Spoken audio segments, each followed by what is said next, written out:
लेकिन एक चीज़ मैं आपसे यहाँ पे ये जानना चाहूँगा, अब आप वैसे थे कैप्टन भी, खेल चुके हैं, फिर वो आईसीसी का इवेंट जिसमें आपकी स्टार्ट में बहुत अच्छी परफॉर्मेंस थी, आप और फ़खर, आपने 50 भी, बल्कि मेरा ख्याल है आपने को 3 बार इंडिया के अगेंस्ट 50s आईसीसी में दो बार 50s भी की।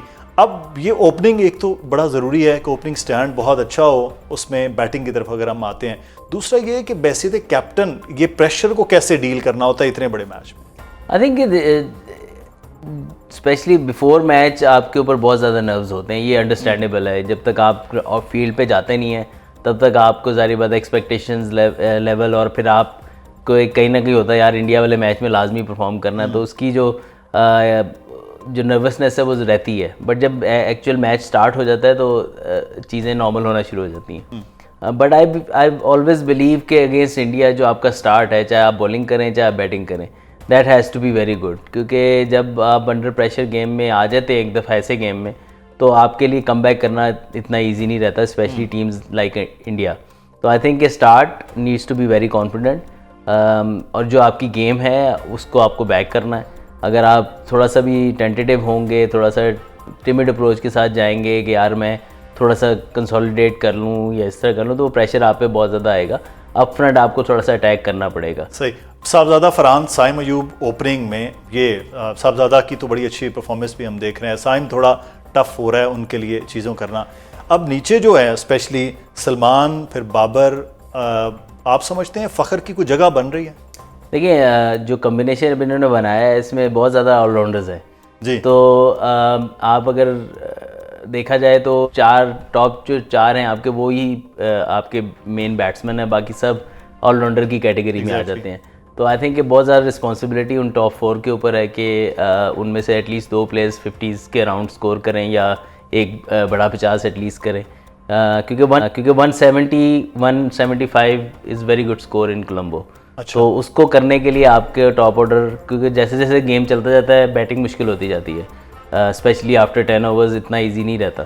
तो आई थिंक टॉप 4 का बहुत इंपॉर्टेंट है। फ़खर के लिए आप एक ही सूरत आ सकते हैं, या तो वो बाबर की जगह आ सकते हैं, या फिर वो आप देखें तो उस्मान खान को अगर आप बिठाते हैं और साहबजादा फरहान से कीपिंग कराते हैं तो फिर जाके कहीं वो ऐड होते हैं। तो साहबजादा पर फरहान इतनी वो कीपिंग के आप समझते हैं? आई फील कि इतनी कीपिंग अगर उनकी होती तो वो पहले करा रहे होते उनको। अच्छा। तो आई थिंक कि जहां आपके पास स्पिनर्स इतने अच्छे ज़बरदस्त मौजूद हैं, तो आपका बेस्ट कीपर उस्मान खान, उसको एज ए कीपर तो खेलना ही पड़ेगा। उनकी बैटिंग अभी तक वो फायर अप नहीं कर सकी जब से वो कम बैक किया उन्होंने टीम में। आई फील के इस बड़ा मुश्किल हो जाएगा फ़खर को इस टाइम, एक ही सूरत फिर बचती है। मैं तो कीपर जो आपका बेस्ट कीपर इस टाइम पे स्क्वाड में मौजूद है उसको कभी भी नहीं बिठाऊं। लेकिन अगर आपने इंडिया की बैटिंग लाइन को आउट करना है और आपका कीपर ही पार्ट टाइम वाला होगा, तो जो अपॉर्चुनिटी आएगी वो मिस हो सकती है। सही। तो आई फील के अगर फ़खर को आना है तो किसी बैट्समैन की जगह आना है, वरना तो बाबर की परफॉर्मेंस ऐसी है अभी रिसेंटली लास्ट 3 मैचों में उन्होंने 2 50 किए हैं, तो आई थिंक कि उनको भी बिठाना इस वक्त मुश्किल होगा इनके लिए। और एक ही आपके पास बैटर है जो थ्रू द इनिंग खेल सकता है, बाकी सब थोड़ा सा अटैकिंग मोड में, और बाकी तो आप हमने डिस्कस किया ही है कि वो ऑलराउंडर वाली कैटेगरी में है। तो आपके पास एक प्योर बैट्समैन तो होना चाहिए कि जो अंडर प्रेशर आपको even at times run ball भी कर देगा, तो आपकी पार्टनरशिप डेवलप हो सकती है, क्योंकि जब टफ कंडीशंस होती हैं तब आपको मेन बैट्समैन ही आपके काम आते हैं। बाबर आजम की स्ट्राइक रेट पे बहुत ज़्यादा तनकीद होती है।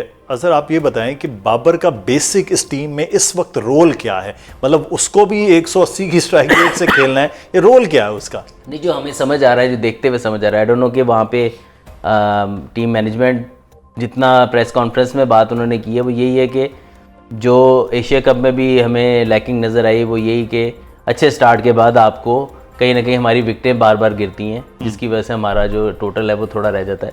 तो हमें एक इनिंग जेल करने वाला, बिल्ड करने वाला प्लेयर बीच में चाहिए।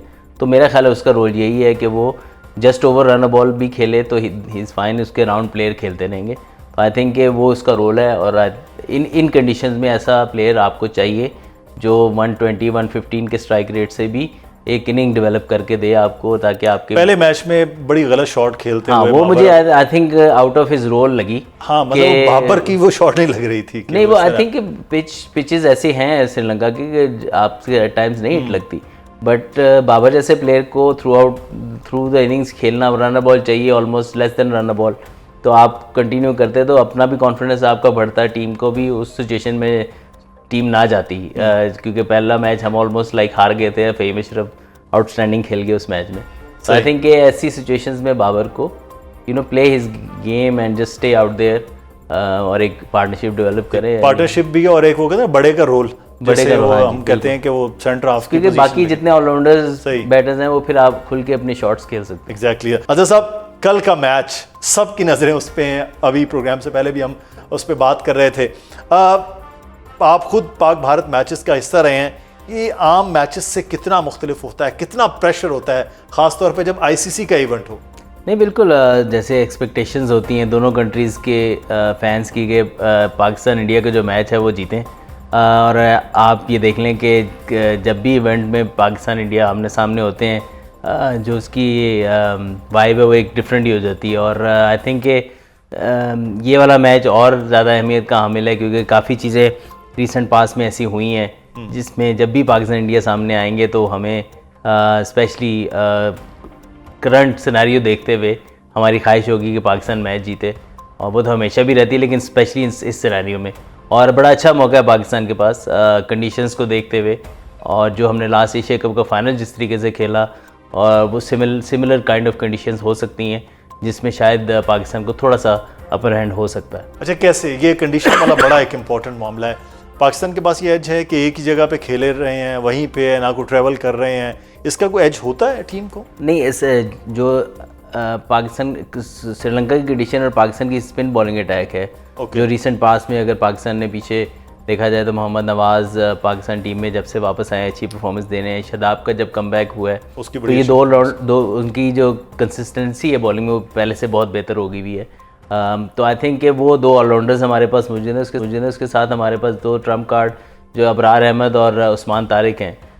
तो ये 4 टोटल स्पिनर्स पाकिस्तान के, और साइम यूब साथ उनकी हेल्प आउट करेंगे। तो आई थिंक बहुत एक फॉर्मेडेबल स्पिन बॉलिंग अटैक है, जिसको डोमिनेट करना चाहिए इंडिया बैटिंग के अगेंस्ट, और कंडीशन स्पेशली अगर उसी तरह ही हुई जो कि नॉर्मली होती हैं कोलंबो की, तो आई थिंक कि वो पाकिस्तान को डोमिनेट करने में हेल्प कर सकती है। अच्छा, उस्मान तारिक पे बहुत ज़्यादा इस वक्त हम सोशल मीडिया पे देख रहे हैं, बात इंडिया में भी हो रही है, पाकिस्तान में भी हो रही है। एक तो कुछ लोग उनके एक्शन पे बात करें, 12 एक्शन तो आईसीसी ने ऐसी कोई बात नहीं की, लेकिन उस्मान तारिक वाकई ये थ्रेट हो गए इंडिया के लिए कि बॉलिंग करें 4 ओवर उनके, वो मुश्किलात होंगी इंडियंस? नहीं बिल्कुल हो सकती है, क्योंकि जितने भी लीग्स में अभी तक वो खेले हैं, इंडियन स्पिनर्स को अच्छा खेल लेते हैं, अच्छा खेलते हैं, लेकिन आपने देखा है जब भी quality spin against India even recent past में आएगी, क्योंकि गेम ना बहुत तेज़ हो चुकी है, तो आप अग्रेसिवली ही कोशिश करते हैं खेलने की, उसमें चांसेस होते हैं विकेट्स गिरने के।